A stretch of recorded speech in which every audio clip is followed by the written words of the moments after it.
안녕하십니까.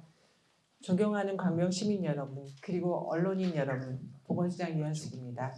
오늘 언론 브리핑을 하고자 하는 내용은 다년간에 걸친 신종 감염병 위기를 통한 교훈을 바탕으로 미래 다가올 감염병에 대비하기 위한 광명시의 감염병 대응체계 구축에 관한 내용입니다.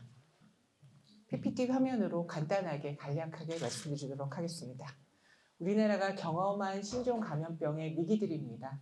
2003년에 사스가 대만 쪽에서 시작을 해서 우리나라까지 오는 데까지 거의 한 달이 좀 안 걸리고, 거기에 따라서 그 17명의 의심 환자가 발생을 했었다.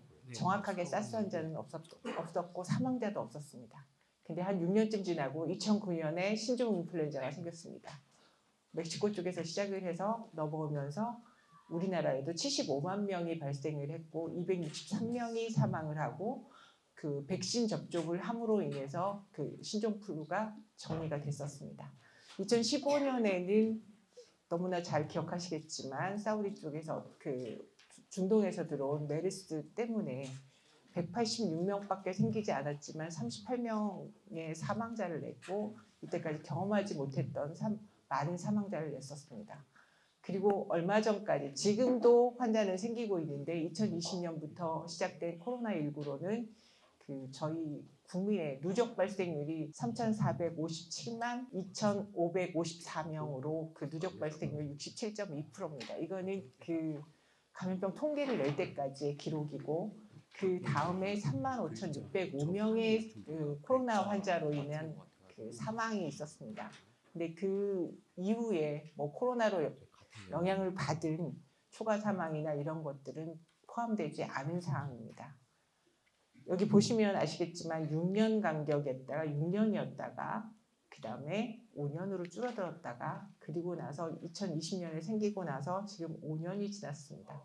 그래서 보건소장인 저로서는 앞으로 이런 것도 생기면 안 되는데, 하지만 생길지도 모른다는 거는 거의 누구나 다 예측 가능한 거기 때문에 우리 시가 그 어떻게 대응해 나가야 할 건지를 고민하게 되는 시점이 됐습니다. 그래서 코로나19에서 저희가 정말 많이 배운 거는, 코로나19는 그냥 감기 같은 감염병이야로 끝나는 게 아니라 이런 감염병이 사회 전체에 뭐 경제든 문화든 어느 쪽에도 모두 다 큰 영향을 미치고, 그 다음에 이런 신종 감염병이 생겼을 때는 좀 더 부유하거나 넉넉한 사람보다는 감염 취약계층인 저소득이나 어린 사람이나 면역 저하자나 이런 사람들에게 피해가 집중되고, 그 다음에 이게 과학적 근거에 기반해서 의사 결정을 해야 하고 그거에 따라서 그 대응을 해야 한다는 것, 그리고 감염병 위기 대응에 그 한 사람의 능력으로 해결할 수 없기 때문에 전문 인력은 있지만 전문 인력을 얼마나 더 양성해야 하는지에 대한 과제를 남긴 것으로 볼 수 있습니다. 그래서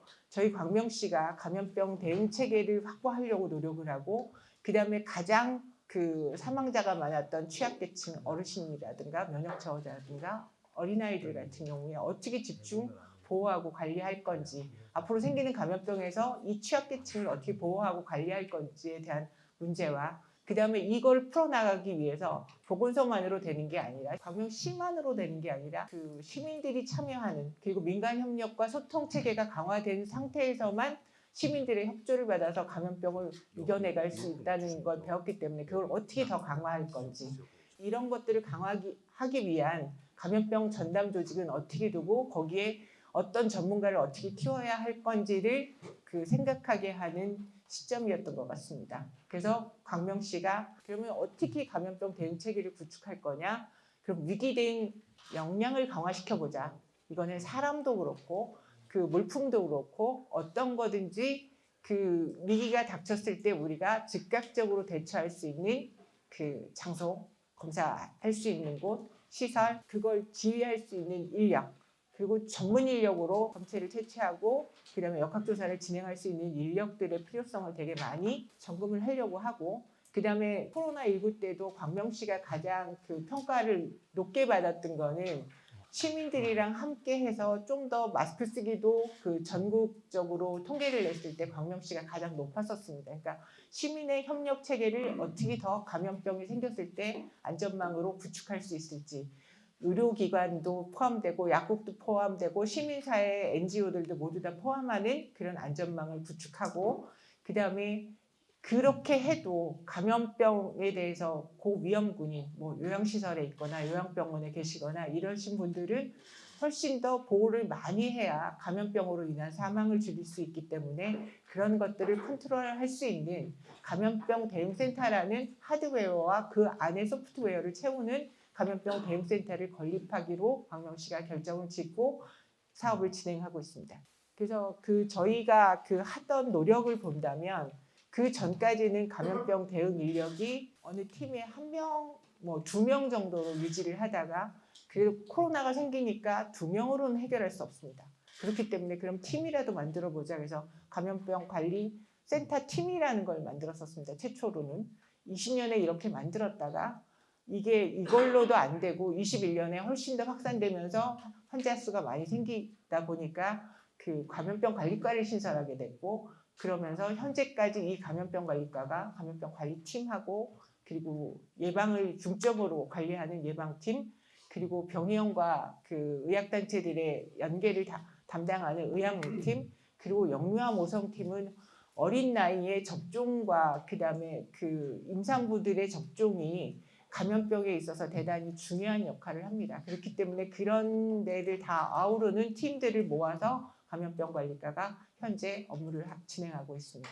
그래서 이런 업무를 진행하고 있는 감염병 관리과가 좀 더 효율적으로 업무를 수행할 수 있는 공간을 만드는데 그래서 감염병 대응센터를 만들기로 결정을 했었습니다. 그래서 이 감염병 대응센터는 그 신종 감염병 출현에 따른 공중보건 위기 상황에 대비하고자 만드는 겁니다. 그래서 일단 평상시에는 사무실 공간으로 쓰지만 이런 위기 상황에서는 대응센터로서의 역할을 신속하게 전환하고 일을 할 수 있도록 그렇게 만들어지게 됩니다. 그래서 여기에 선별진료소, 호흡기 클리닉 등을 갖춘 감염병 대응센터를 만드는데 이 위치는 광명시 보건소 부지 내에 시립요양센터 수면입니다. 노란색으로 있는 감염병 대응센터 있는 자리가 그쪽입니다.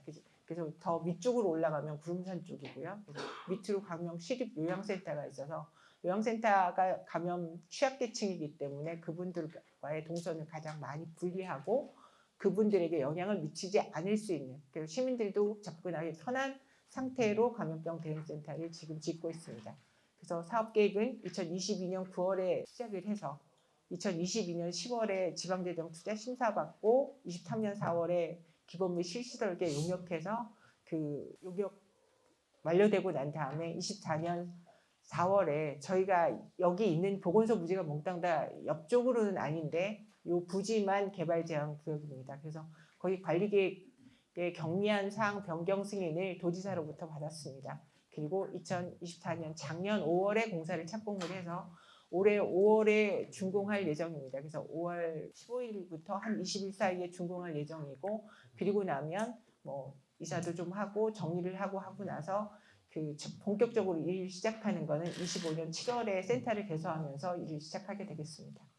그래서 조감도 보여드립니다. 그래서 여기 보면 요양센터랑 격리를 하고자 해서 이쪽이 요양센터 쪽입니다. 그렇기 때문에 여기랑 약간 떨어지고 혹시 요양센터 어르신들이 이 공간이 없어지면서 산책할 공간이 줄어든다고 말씀을 하셔가지고 여기에 엘리베이터를 놔가지고 휠체어 타고 올라오셔서 옥상에 가면 옥상 정원을 만들었습니다. 그래서 옥상 정원에서 다시 산책을 좀 더 하실 수 있고 그 다음에 이쪽으로 내려가면 보건소이기 때문에 보건소 쪽으로 휠체어를 타고 다 움직일 수 있는 공간이 됩니다. 그래서 보건소 쪽에 있는데 일부 저희가 리모델링을 할 계획이어서 그렇게 되면 보건소 쪽으로 예쁘게 더 산책로를 만들어서 양쪽으로 다 다니실 수 있게 그렇게 만들어 드릴 생각입니다.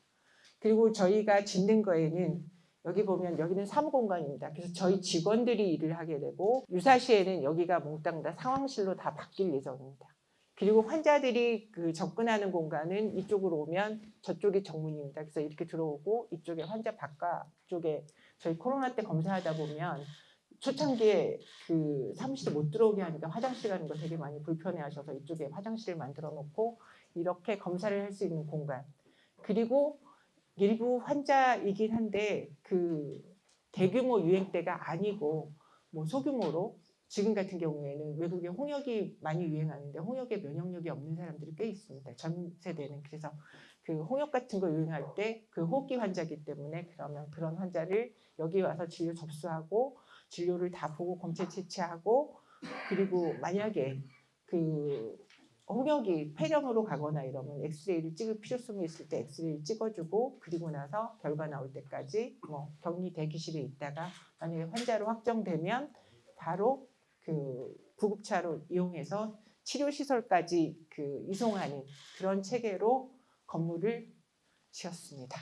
그래서 보시면 제가 말씀드린 것처럼 이쪽에 호흡기 클리닉에서 진료를 보고 이렇게 그 환자들이 검체하는 거는 많이 보셨을 겁니다. 코로나19 때 했던 그 월에 이렇게 워킹스루 형식으로 만들었습니다. 그래서 그 벽에 이런 구조로 만들었기 때문에 최소한 그 교차 감염이 안 되도록 하고 비접촉식 구조를 해서 환자랑 그 의료진이 확실하게 격리되는 구조로 만들었습니다. 그래서 그 끝나고 나서 환자인 경우에는 역학조사하고 그 다음에 이송까지를 한꺼번에 그 감염병 대응센터에서 그 다른 곳을 거치지 않고 바로바로 진행을 할 수 있습니다. 그래서 그 감염병 체계를 확립하는 데 있어서 가장 중요한 거는 어떻게 할 건지 평상시에 노력하는 거고 그 다음에 거기에 들어가는 감염병 전문 인력을 확보하는 게 대단히 중요합니다. 그래서 감염병 전문 인력으로 원래 인구 10만 명 이상이면 1명을 그 확보하게 돼 있는데 광명시는 2명을 확보를 해서 아마 경기도 내에서 2명씩 역학조사관이 있는데 거의 드물 겁니다. 그래서 그 2명의 역학조사관을 확보를 하고 그 관리를 철저히 하고 있으면서 그 역학조사관을 지속적으로 교육을 보내고 있습니다. 그래서 교육을 시켜서 좀 더 전문적으로 잘 일을 처리할 수 있도록 지속적인 교육을 시키고 있고 마찬가지로 올해부터는 감염병에 대해서 모든 공무원이 교육을 받게 돼 있습니다. 그래서 그런 교육이나 이런 것들을 강화를 해서 나중에 문제가 생겼을 때 대응할 수 있도록 그리고 여기에서 그 생물 테러라든가 이런 것들이 일어났을 때 저희가 나가서 정리를 해야 되기 때문에 저희랑 소방이랑 군경이 다 같이 합동으로 하는 거기 때문에 이런 생물 안보 관리까지를 다 하는 감염병 위기 대응 역량을 강화시키고 있습니다.